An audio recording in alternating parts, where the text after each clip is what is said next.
Ensuite, l'actualité, l'écologie, sous toutes ses formes. Avant de parler de ce projet de transition énergétique présenté par Ségolène Royal tout à l'heure, je vais parler politique avec Jean-Luc Benamias, mais je pense qu'il aura aussi des choses à dire sur... Il a toujours des choses à dire, surtout d'ailleurs ce garçon.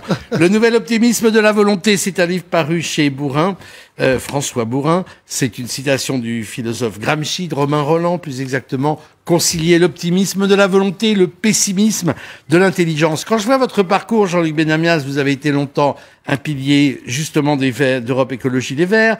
Puis ensuite, vous avez rejoint François Bayrou. Puis à Marseille, vous avez soutenu Patrick Mennucci. Donc à chaque fois, vous portez la chkoumoune aux gens que vous soutenez.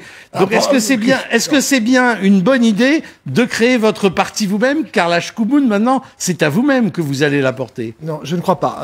C'est une vision peut-être qui est la tienne, mais clairement, quand j'étais chez les Verts, j'ai été chez les Verts pendant plusieurs dizaines d'années. Vous les avez quittés au moment où ils explosaient électoralement? Non, je m'excuse. Juste avant, j'avais juste été directeur de campagne de Danny Cohn-Bendit qui avait fait 9,8. J'avais été directeur de campagne de Noël Mamère. Oui, mais pourquoi vous êtes parti au moment Parce justement... que ce sont des amis toujours. Sur le fond, je suis pas là pour critiquer les Verts, mais sur le fond structurel de ce que sont les Verts en tant que structure politique, elle ne me va pas. C'est d'ailleurs pour ça que je me lance, après avoir été passé 7 ans au MoDem, ce que je ne regrette absolument pas. Je crée moi-même, avec d'autres, ma propre formation politique fin septembre prochain, le Front démocrate. Je crois que ce pays a besoin d'un...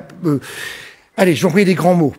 D'un plan républicain offensif, d'un front républicain offensif, qui ne soit pas uniquement tiré par rapport à l'existence d'une extrême droite trop forte dans ce pays. Je crois que on doit, à ce niveau-là, et je pèse mes mots, être à la hauteur du Conseil national de la résistance. L'ensemble des crises dans lesquelles nous vivons, qui ne sont pas que françaises, mais qu'on voit en France, l'ensemble des fronts des refus, tels qu'on le voit actualité après actualité, parfois à juste titre, parfois non pas, d'autres fois non pas à juste titre, mais on voit bien qu'il y a une désespérance dans ce pays, et pas que dans ce pays, mais en tout cas ça se voit beaucoup en France, qui est beaucoup trop forte. J'appelle à la responsabilité l'ensemble des formations démocratiques. Le Front démocrate là-dedans jouera son rôle si nous sommes à la hauteur pour jouer ce rôle. Voilà ce que je dis. Mais alors justement, dans la crise que connaît la représentation politique, oui, dans cette sorte de mouvement presque de plaque tectonique où pas un parti aujourd'hui n'échappe aux menaces d'éclatement et de refondation, l'UMP, le PS, les Verts, le Front National, même les centristes,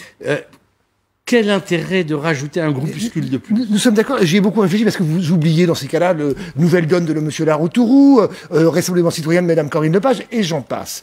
L'intérêt, en tout cas c'est ce qu'on va essayer de faire, c'est de voir comment, sur une formation qui ne sera pas unique au sens adhésion unique, moi je suis prêt évidemment à travailler avec tous les démocrates, je pense que c'est clair, et les républicains de ce pays. Encore faut-il qu'ils existent en tant que tels. Ça veut dire que la vision que nous avons, ce mouvement se place évidemment au centre-gauche, clairement, si on se met sur une ligne droite-gauche.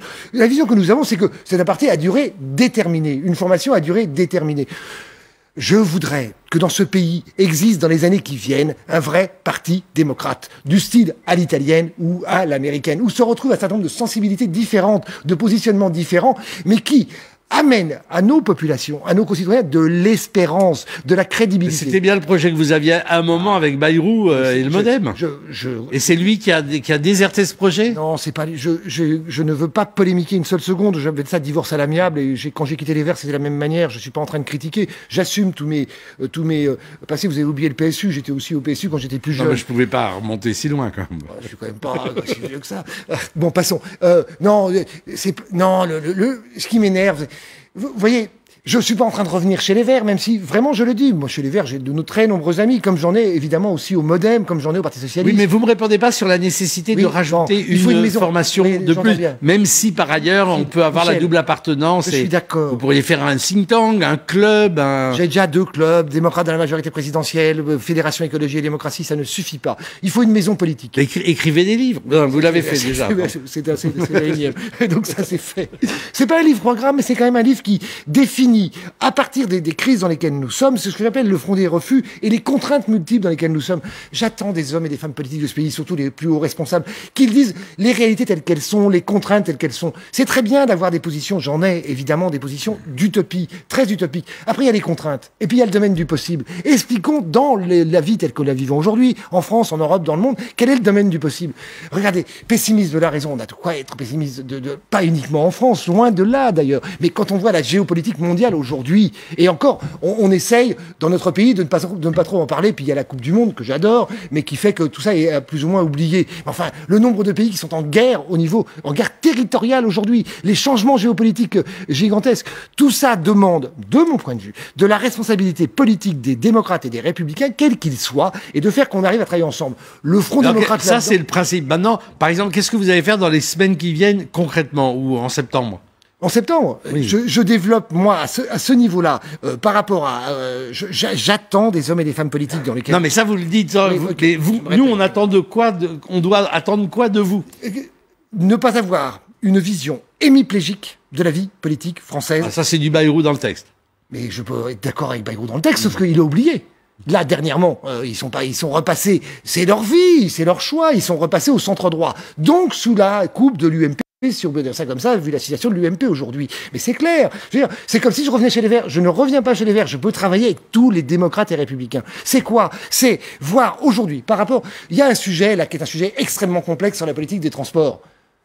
Je comprends les syndicats, CGT et Sud, par rapport aux angoisses, au stress qu'ils peuvent avoir. Mais cette loi, si on la lit bien et si on regarde bien ça, 30 ans en arrière par rapport au 4e paquet ferroviaire européen, eh bien, je dis, moi, elle est nécessaire. On peut amender ici ou là. Je mets de côté l'histoire des intermittents qui est beaucoup plus compliquée. Mais celle-là, et il y a plein de sujets comme ça. Donc c'est quoi? C'est essayer d'être l'architecte de majorité d'idées qui puissent être compris à géométrie variable en fonction de la complexité des sujets proposés. Je prends acte, moi, que le peuple français, il y a quelques années maintenant, a voté François Hollande et que Manuel Valls essaye aujourd'hui de faire et de mettre en place. Moi, l'idée d'avoir un pacte de responsabilité, il est forcément amendable, très bien, mais d'avoir un pacte de responsabilité me paraît absolument essentiel. Essentiel. Qu'on arrête d'être dans cette incapacité très française à ce niveau-là, d'avoir des positions positives, d'être un peu au moins et de redonner à nos concitoyens qui en ont bien besoin de l'espérance. Répondre à la multicrise, c'est le sous-titre de votre livre, Le nouvel optimisme de la volonté, chez François Bourin. Ça vous va bien. Jean-Luc Benamias, c'est-à-dire obstiné, au sens étymologique du terme. Je lâche rien. Voilà. Allez, de l'écologie maintenant, mais vous allez encore parler. Merci. La facture énergétique des Français va baisser.